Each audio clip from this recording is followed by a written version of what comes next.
pour faire suite aussi, c'est un peu une suite de mardi dernier.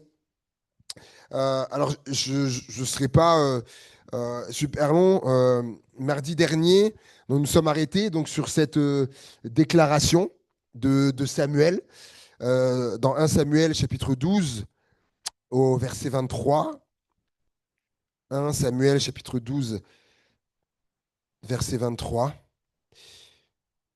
où Samuel dit, loin de moi aussi de pécher contre l'Éternel, de cesser de prier pour vous.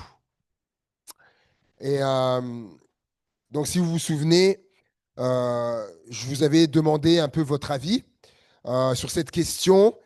Est-ce que cesser de prier pour quelqu'un ou pour une situation, est-ce que c'est péché contre Dieu? Si vous vous rappelez, je vous avais posé cette question. Pour vous, c'est quoi votre avis? Qu'est-ce que vous en pensez de ça? Et voilà, il y a eu différentes réponses. Et toute la semaine, en fait, ça a pas quitté mon esprit. Ça partait pas. C'est comme s'il fallait que j'y revienne dessus encore. Et je suis tombé sur une note de la Bible Esprit et Vie. Je ne sais pas si vous l'avez, la Bible Esprit et Vie, si vous la connaissez, elle est vraiment bien. Ceux qui l'ont, elle est vraiment bien. Elle est bien faite, voilà, et puis elle explique aussi donc les passages un peu compliqués, difficiles. En bas, il y a les explications. Et là, je me suis dit, c'est ce matin, j'ai eu cette pensée d'aller voir, vraiment la note, ce qui est dit par rapport à, à ça. Déjà, à voir s'il y a quelque chose, d'aller voir échaler, et bingo, il y a quelque chose. Il est dit, donc, sont les théologiens, hein, les théologiens qui, vous savez, donc les théologiens sont on va dire, c'est tout domaine, il y a des chercheurs dans différents domaines, dans la science, etc., dans plein de domaines, il y a des chercheurs. Et pour la Bible, il y a des chercheurs, notamment les théologiens, tout ça. Et la note, il est dit, Samuel était un homme donc de prière. Il est né en réponse à la prière de sa mère, c'est vrai. Il a prié pour le peuple de Dieu et grâce à cela, Israël a été délivré de ses ennemis. Il a prié lorsqu'Israël a rejeté le Seigneur. Il a prié continuellement pour que le peuple de Dieu craigne l'Éternel et le serve fidèlement. Et le psaume 89,6 affirme qu'il était parmi ceux qui invoquent son nom. Euh, Jérémie chapitre 15, verset 1er précise que en tant qu'intercesseur, Samuel avait le même statut que Moïse. Et ça, c'est quand même une note importante. J'avais jamais fait attention à ça. Et c'est vrai, dans Jérémie chapitre 15, je vais lire rapidement. Jérémie chapitre 15 et au verset 1er,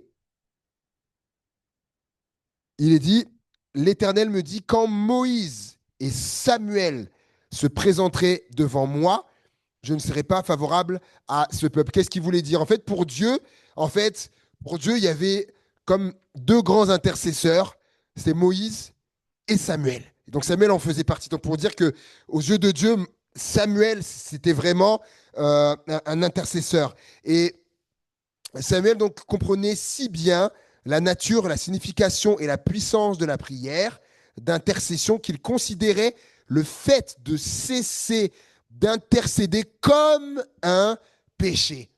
Et je vais relire la dernière phrase de ce théologien qui dit Samuel comprenait si bien la nature, la signification et la puissance de la prière d'intercession qu'il considérait le fait de cesser d'intercéder comme un péché. Pourquoi je veux retenir votre attention?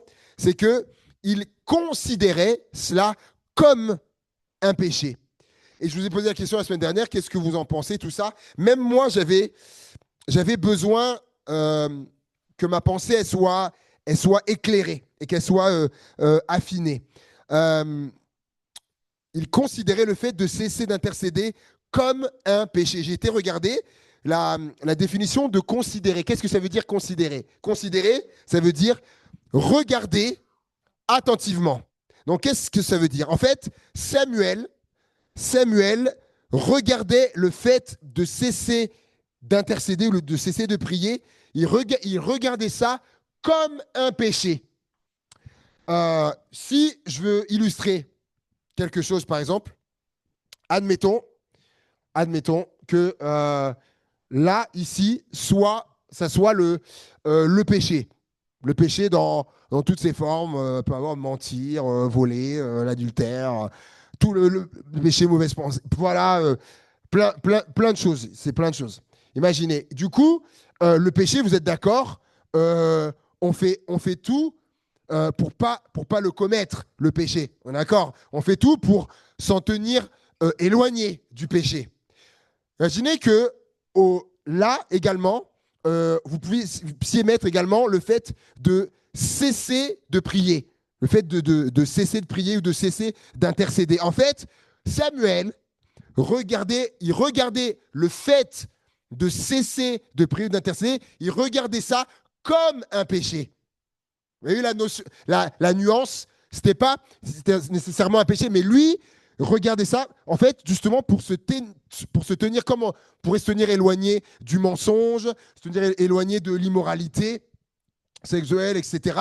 En fait, lui, voilà, le fait de cesser de prier, hop, lui, il voulait se tenir éloigné de ça pour ne pas cesser de prier. Donc, il regardait ça comme un péché, pour justement prier constamment et intercéder constamment. Vous voyez, moi, quand j'ai eu ça, ça m'a vraiment, ça m'a vraiment éclairé. Et ce que je voulais vous dire également, et c'est pour ça d'ailleurs qu'on ne voit nulle part d'autre dans la Bible, en fait, cette pensée-là le fait de cesser de prier, est-ce que c'est un péché contre Dieu? C'est pour ça d'ailleurs qu'on voit ça nulle part d'autre dans la Bible. Et d'ailleurs, j'ai été faire mon chercheur, mon chercheur, moi aussi. J'ai fait mon chercheur et j'ai cherché où est-ce qu'on retrouve cette expression de pécher contre l'Éternel, parce que c'est ce que dit Samuel.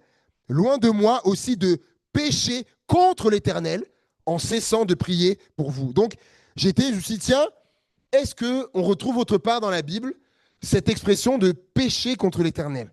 J'ai été regarder, et effectivement, on le retrouve de nombreuses fois.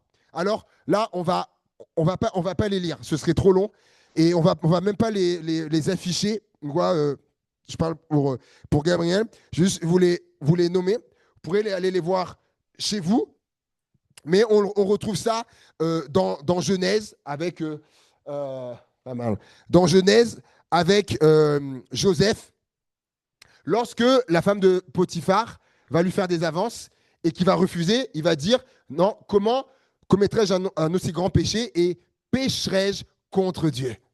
Donc on retrouve cette expression péché contre Dieu là. On retrouve également dans Exode 16, quand Pharaon va refuser de laisser partir le peuple.